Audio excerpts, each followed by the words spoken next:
সকলকে নমস্কার। তোমরা তো দেখে বুঝতেই পারছো এটা রাইসিমনি কেক। আর রাইসিমনি কেকটা না আমি এই প্রথমবারই বানালাম। আর কেকের অর্ডারটা নেওয়ার পর ভয়ও পাচ্ছিলাম যে ঠিকঠাকভাবে বানিয়ে দিতে পারবো তো। তারপর কেকটা রেডি করার পরে ভীষণ আনন্দ হচ্ছিল। আর এই কেকটা বানিয়েছি ছোট্ট একটা বেবি বয়ের জন্য। সবাইকে তো দেখি ফন্ডেন্ট দিয়েই রাইসিমনি কেকটা বানায়, তো ফন্ডেন্ট ছাড়া আমি কিভাবে রাইসিমনি কেকটা বানাই তোমাদেরকে দেখিয়ে দিলাম। কেকটা বানিয়েছি জানো তো প্রায় 2 মাস আগেই। ভিডিওটা না অনেকটাই দেরি হয়ে গেল দিতে। আর কেকটা অনেকটাই বড় হবে আর 3 টায়ার বানাবো, ওই জন্য 3টে আমি কেক বেস বানিয়েছি। আর কেকটার জন্য আলাদা আলাদা করে মোল্ড নিয়েছিলাম, একটা 9 ইঞ্চি, 7 ইঞ্চি আর একটা 5 ইঞ্চি। আর কেকটার ওজন হয়েছিল ওই 3 কেজির মতো, মানে 6 পাউন্ডের মতো। আর এই প্রথমবার আমি এত বড় কেক বানাচ্ছি। কেকটা বানাতে বানাতে না অনেকটাই দেরি হয়ে গিয়েছিল। তারপরে ওই স্ক্র্যাপার দিয়ে কেকের সাইডগুলো একটু ঠিকঠাক করে দিয়ে এই কেকটা রেডি করে নিয়ে ফ্রিজে রেখে দিলাম।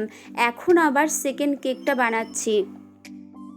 কেকের অর্ডারটা দেওয়ার সময় কাস্টমার বলেই দিয়েছিল কোনো ডিপ কালার না দিতে, আবার পরে বলেছিল হালকা বেগুনি কালার করতে। আমি সেই মতো হালকা বেগুনি কালারের বানিয়েছি। আর হ্যাঁ, এই কেকটা পাইনঅ্যাপেল ফ্লেভার ছিল।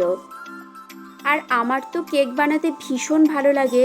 সংসারের কাজের পাশাপাশি কেকের এই অর্ডারগুলো এলে আমি কিন্তু ছাড়ি না, ঠিক কাজের ফাঁকে কেকগুলো বানিয়ে দিই। এই কেকটা বানানোর ঠিক আগের দিন একটা অরেঞ্জ কালারের কেক বানিয়েছিলাম, তো কিছুটা ক্রিম ছিল, তাই ওই ক্রিমটা দিয়েই ক্রাম কোটিংটা করে দিলাম।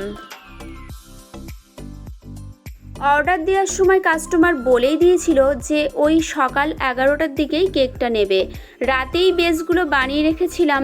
সকাল 6টা থেকে শুরু করেছি, এখন ওই সকাল 8টা মতো বাজে। এখনও অনেক কাজ বাকি, এর মধ্যে সংসারের কাজও করছি, তার ফাঁকে ফাঁকে কেকটাও বানাচ্ছি। আর কেকগুলো রেডি করে আমি রেখেছিলাম বেশ কিছুক্ষণ ফ্রিজে। তারপর ফ্রিজ থেকে বার করে এখন সেট করে নিয়ে কয়েকটা স্ট্রও দিয়ে দিচ্ছি। এরপরে তো নজেলটা দিয়ে প্রত্যেকটা বর্ডার ডিজাইন করে দিলাম। আর কেকটা তো বেশি দূরেও যাবে না, কাছাকাছি জায়গা থেকেই অর্ডারটা করেছিল। আলাদা করে কোনো ফন্ডেন্ট আমি বানাইনি, কেকের ওপরের যে ফোলা অংশটা থাকে সেটা দিয়েই আজকে ছোট ছোট করে ডিজাইন বানাবো। ওরিও বিস্কুটটাকেই ছোট ছোট থালা বানিয়েছি, আর চকলেট কম্পাউন্ড দিয়ে বর্ডার করে গোল্ডেন কালারটা ব্রাশ করে দিয়েছি। আর থালার উপরে তো জেমস আরও অন্যান্য জিনিস দিয়ে ডেকোরেশন করে দিলাম। এরপরে তো আইসক্রিমের কোনগুলো মাঝখান থেকে কেটে কেকের সাইডে বসিয়ে ক্রিম দিয়ে ডিজাইন করে দিয়েছি। আর ছোট্ট একটা হাঁড়ির মধ্যে আমি কয়েকটা রসমালাইও দিয়ে দিয়েছি। কেকটা যারা অর্ডার করেছিল তারা তো কেকটা দেখে ভীষণ খুশি, খুব পছন্দ হয়েছিল ওদের। তোমাদের কেমন লাগলো অবশ্যই কমেন্টে জানিও। আবার দেখা হবে নেক্সট ভিডিওতে। টাটা।